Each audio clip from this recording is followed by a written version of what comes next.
I'm looking at the crunching counter between Maxime Vachier-Lagrave and Radoslav Wojtaszek from round 10 of the Biel Grandmaster Tournament. Vachier-Lagrave leading the tournament by half a point ahead of Wojtaszek and Ho Yifan.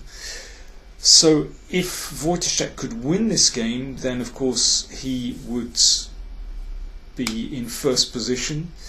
Of course, if Ho Yifan could win her game, then she also had a chance as well. But okay, Vachier-Lagrave against Wojtaszek, obviously a very important game. In the round before, Biel had lost against Anish Giri, and that obviously affected his attitude, and he admitted privately that he was going to play super solidly with the white pieces. He didn't want to take any risks, and that's exactly what he did. Now, it was a surprise to me at first that he went into an open Sicilian and took on Wojtaszek's Najdorf. This can become very sharp, but after a few moves it was clear that Vachier-Lagrave had selected a very solid system with white. He played bishop g5, so bishop e3 or castles and the normal moves there. And here, well, if you're going to play bishop g5, after bishop e6, the point is that black is ready to play knight d7 to protect this one. So white takes immediately and then plays queen d3. So there are two ideas. One is to possibly put the knight on d5, and the other is to castle queenside or play the rook to d1, one of these moves, with pressure on the d pawn. But there are several possible ways for black to react against this, and Wojtaszek, I think, selected a good one. He played bishop here. Now, if white wants a sharp game, then he can castle on the queen side, and that's a completely different story. But instead, Maxime played knight d5, super solid, and knight d7. This knight is usually heading for f6, possibly b6 sometimes, in order to fight for control over the d5 square. Rook d1 played. Again, castling queenside was possible, but not that kind of double-edged position was not what Vachier-Lagrave wanted today.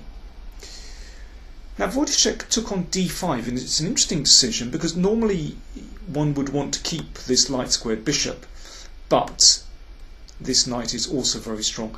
One could play rook c8 here, and then play this bishop out to g5. This is the other way of playing the position, and that's certainly not bad at all. Just to put this bishop on a nice diagonal here. But he played bishop takes d5, which I think is a good move. And then queen takes d5, and queen c7. Now, okay, as I said, it looks slightly odd to give up the light square bishop, but the point is this knight is coming over, and will cover d5 and e4, and actually black is fine there. The point is this knight is a very long way from occupying d5. That's, if you could swap the queen and the knight over, then white would be doing extremely well, but that knight on b3 is actually very poorly placed. And now Maxime played queen c4. Well, I think that shows his attitude in this game. You know, he's desperate to simplify. He just wants a draw to make sure that he gets first place. You don't need to play like that. I mean, c3 is probably a better move. Wojtaszek exchanged, and here I think it would have been slightly better for him to play rook c8. A slight improvement on the game, but knight f6 is also a really sound move.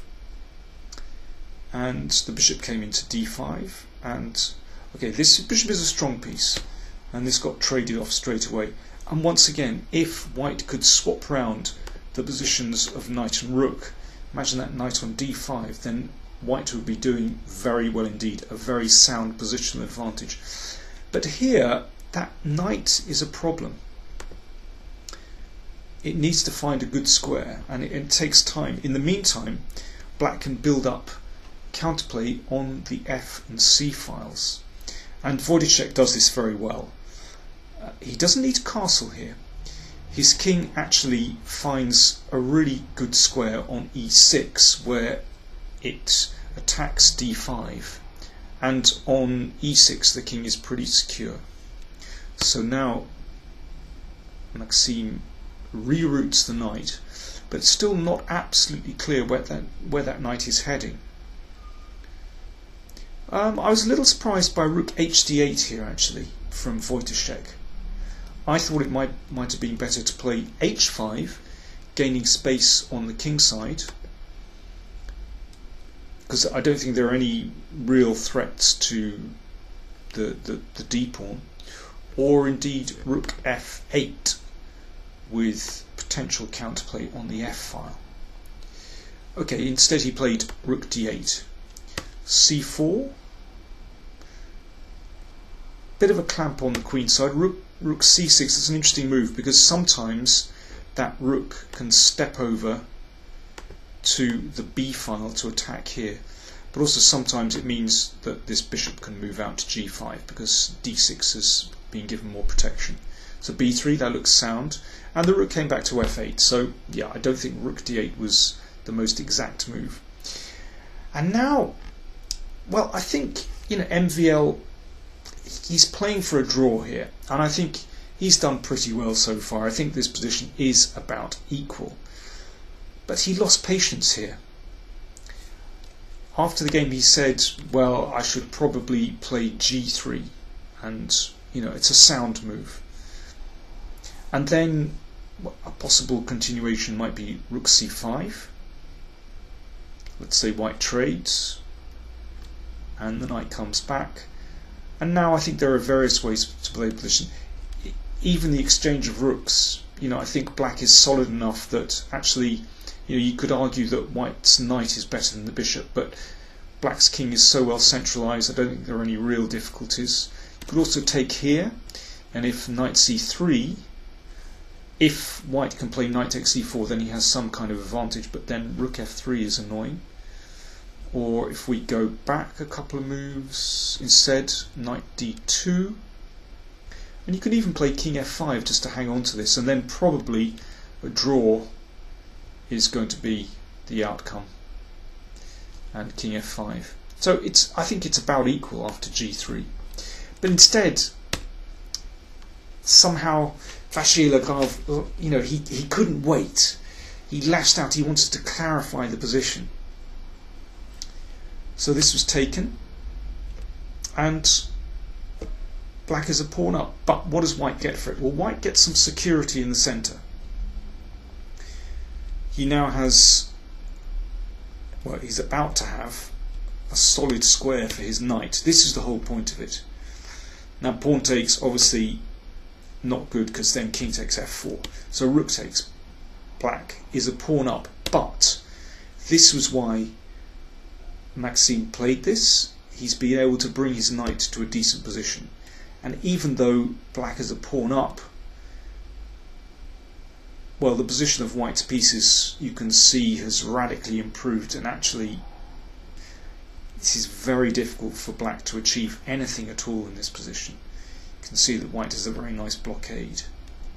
So this is how the game went, and I think Wojciech, you know, he did his best here, but now Maxime came up with a very, very nice move. h4. And this enables white to activate his rook, actually.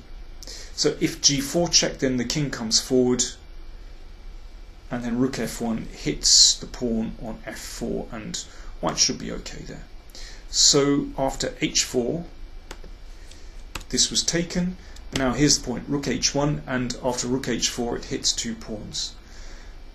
You can see how well white's pieces are placed.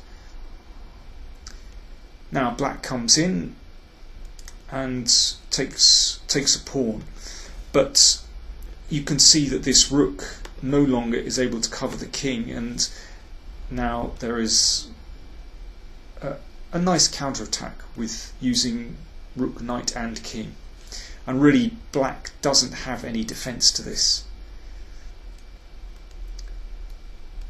And, well, of course, white would very much like to play knight e8 to win the piece with this pin.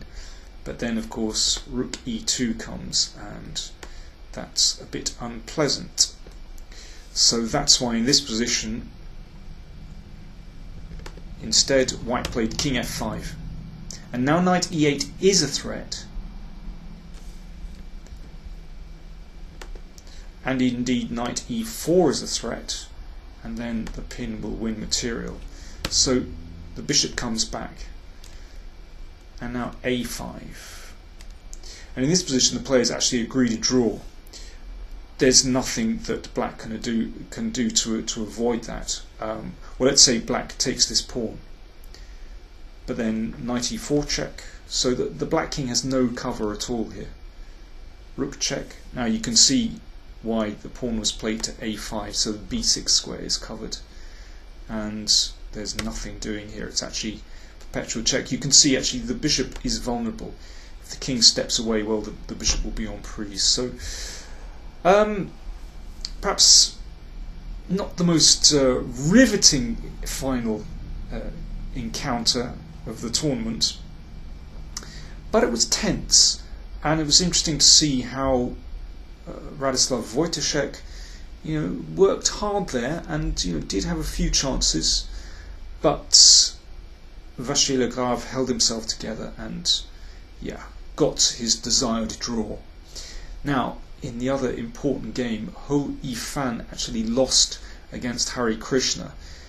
Hare Krishna played a very enterprising opening actually, and well, it became very complicated, but Ho Yifan miscalculated and lost the game. So that means the final standings: Maxime Vachier-Lagrave first with 6 points, then Radoslav Wojtaszek with 5.5, then Ho Yifan, Anish Giri and Pental Hare Krishna on 5 points, and at the bottom Alexander Motilev with 3.5. MVL has now won the Biel tournament on 3 occasions, a fantastic record, and he's now in the top 10 in the world. He's doing very well at the moment. He's going to be playing in the Olympiad and then in the Sinkfield Cup in St. Louis. It'll be very interesting to see how he gets on against Magnus Carlsen.